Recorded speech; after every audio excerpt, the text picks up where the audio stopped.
Et voilà, ça y est, on se retrouve pour notre leçon d'histoire. Elle m'a demandé pas mal de temps, j'espère qu'elle va vous plaire, j'espère qu'elle est intéressante, voilà. Du coup, je vais faire un petit résumé de ce qu'on a fait la dernière fois, et puis je vais attaquer comme d'habitude, j'ai 3 parties, une partie, 2 parties, 3 parties, voilà. Il y aura un petit exercice à la fin, on fera la leçon à la fin, voilà, comme ça vous savez déjà un peu tout comment ça va se passer. Alors, on avait vu la dernière fois, lors de la dernière séance, qu'au XVIe siècle, il y a eu des abus de l'Église. Il y a certains, enfin de l'Église catholique, de certains membres de l'Église catholique. Par exemple, il y a des papes qui vivaient un peu dans le luxe alors que c'était pas... Enfin, il y a surtout un pape qui vivait dans le luxe alors que normalement l'Église catholique prône de ne pas vivre dans le luxe et plutôt vivre de rester humble et un peu pauvre, etc. pour pas s'intéresser trop à l'argent. Voilà. Du coup, il y a eu le luxe et il y a aussi les indulgences, c'est-à-dire que je vous ai raconté les indulgences. C'est en échange,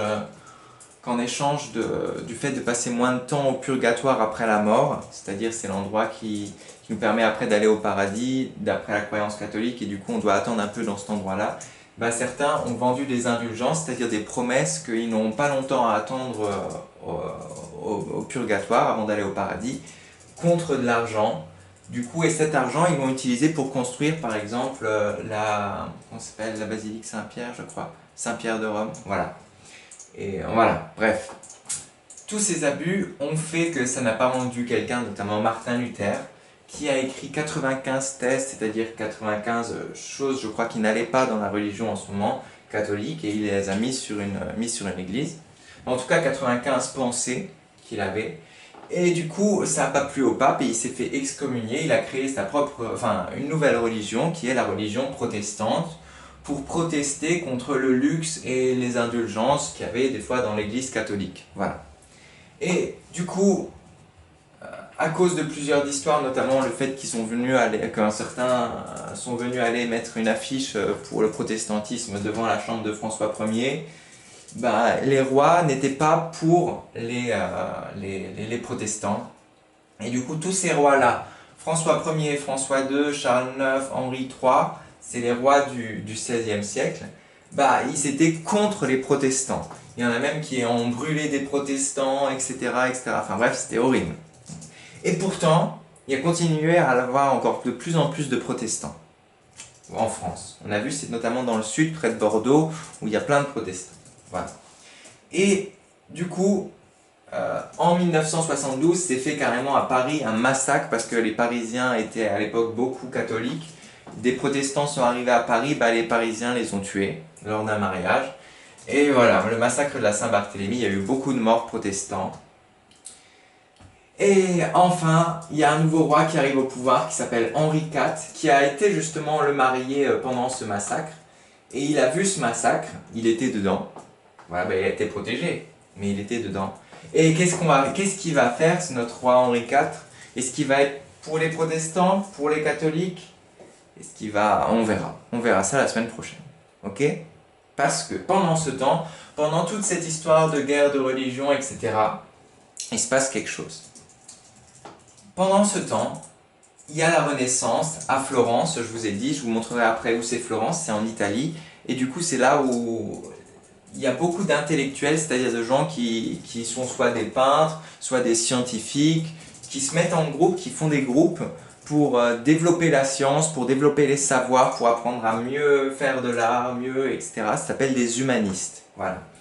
Du coup, c'est une grande période aussi pour la science, le XVIe siècle, alors qu'il y a les grandes guerres de religion, la science, elle explose.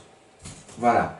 Et du coup, l'objectif d'aujourd'hui, ça va être de connaître les découvertes scientifiques qui ont été faites au XVIe siècle. Voilà. Et je vais vous raconter notamment Léonard de Vinci, on a vu, il a travaillé pour l'anatomie. Je vais vous raconter ce que c'est ça tout de suite. Hop là. Ch'touk. Ch'touk, ch'touk, ch'touk, ch'touk, ch'touk. Ch'touk, ch'touk, ch'touk, ch'touk. Et on est parti. Alors, je vous montre juste déjà la ville de Florence, qui est du coup ici au nord de l'Italie. Je vous fais un petit dézoom, voilà. Voici. Voilà, du coup on voit bien que Florence c'est vraiment au nord de l'Italie, au plein milieu du nord de l'Italie. Hein. Voilà. Et c'est ici, du coup, qu'il y a eu tous ces humanistes là, de la Renaissance. Et voilà. Et regardez, du coup, ça, par exemple. Je ne sais pas si vous arrivez à bien voir, voilà. Ok.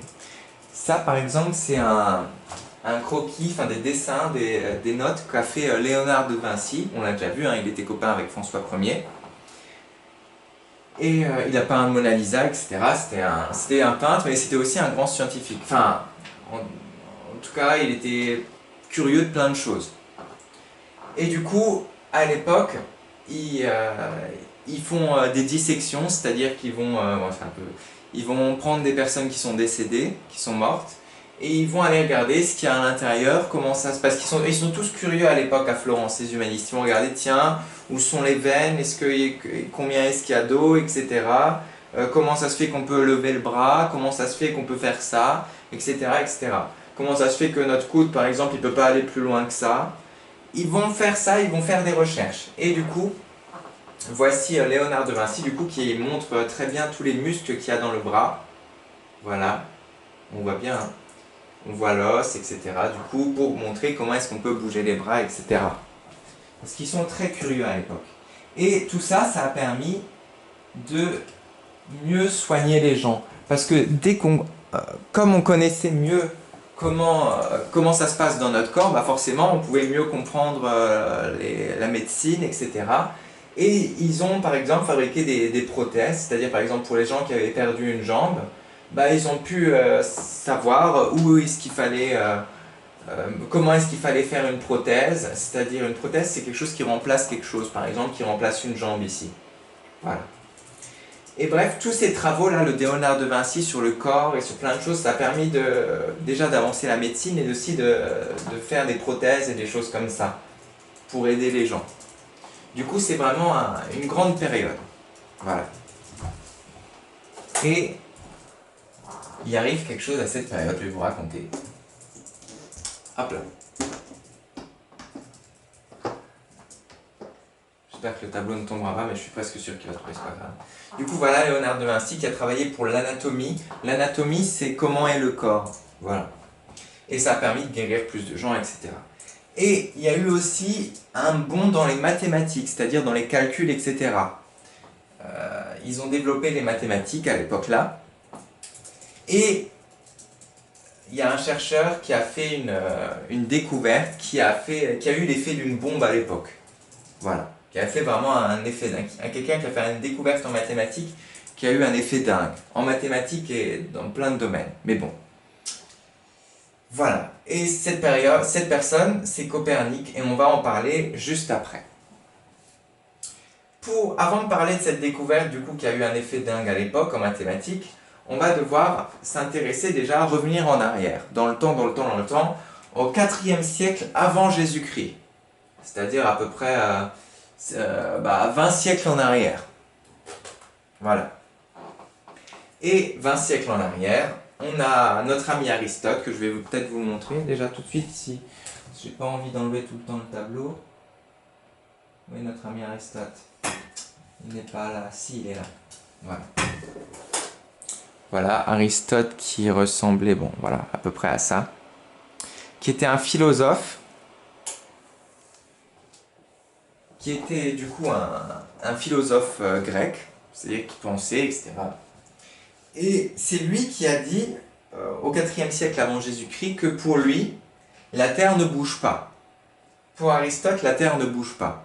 Et il a même une preuve. Il nous dit, Aristote, regardez, on a un arbre, là. On a le sol qui est là. Dans notre monde, la Terre, la pomme par exemple qui tombe d'un arbre, pouf, elle tombe tout droit. Ok. Si la Terre bougerait comme ça, bah la pomme elle tomberait pas droit par terre, elle tomberait ici. Bah à cause de la vitesse, bah ça tomberait ici. Et ça tomberait pas droit comme ça par terre actuellement. Et du coup c'est comme ça qu'il dit, bah pour moi, la Terre elle bouge pas. Et d'ailleurs il dit aussi, il trouve, enfin pour lui, on est au centre du système solaire, c'est-à-dire que la Terre est au centre du système solaire pour lui. Voilà. Pour lui, la Terre ne bouge pas, à cause de ça notamment, et on est au centre du système solaire. Et ça s'appelle le géocentrisme. Et il y a même, enfin dans la Bible, pardon, il y a même un passage en religion qui dirait comme quoi la Terre ne bougerait pas. Je vais vous montrer ça. La Bible qui est le livre des catholiques, des chrétiens, pardon, des protestants aussi finalement. Hop là, juste vous montrer 2-3 petits trucs. Ça c'est notre Aristote. Et photo.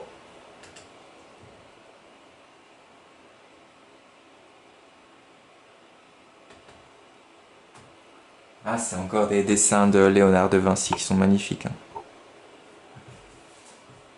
Ici, il a dessiné le cœur, par exemple.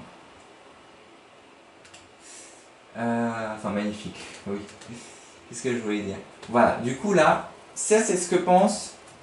Alors, forcément, c'est un peu compliqué à comprendre. Voilà. Ça, c'est ce que pense, du coup, Aristote. Aristote, il pense que c'est un document très ancien. Ici, il y a la Terre, okay, qui est au milieu. Ensuite, il y a la Luna, la Lune. Ensuite, il y a Mercure, Vénus, etc. Il y a le Soleil, etc., etc. Pour lui, on est au centre. Voilà, on est au centre du système solaire. Et ça s'appelle le géocentrisme. Attendez, je vais vous... Géocentrisme.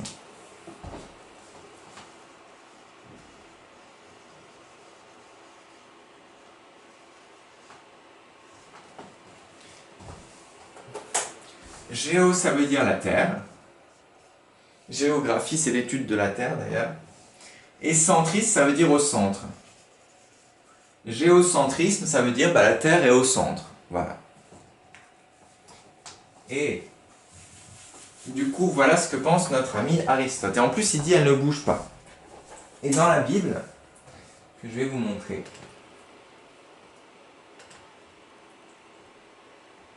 Voilà. Dans la Bible, du coup, dans l'Ancien Testament. Il y a l'Ancien Testament et le Nouveau Testament dans la Bible. Ils nous disent, voilà, que le monde est ferme et qu'il ne chancelle pas.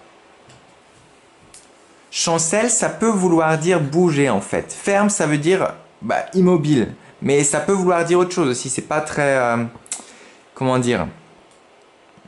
Ça peut vouloir dire que dans la Bible, il y a marqué que la Terre ne bouge pas. Voilà. Mais c'est... Voilà. C'est pas une interprétation sûre en tout cas. Et du coup, voilà, à l'époque, tout le monde, enfin beaucoup de gens pensaient que c'était le géocentrisme qui était vrai, que la Terre était au centre du système solaire, etc. Et malheureusement, je vais devoir juste couper la vidéo parce que j'ai vu que j'ai plus beaucoup de batterie. Je reviens avec de nouveau de la batterie, à tout de suite. Parce qu'après, on arrivera justement à la découverte.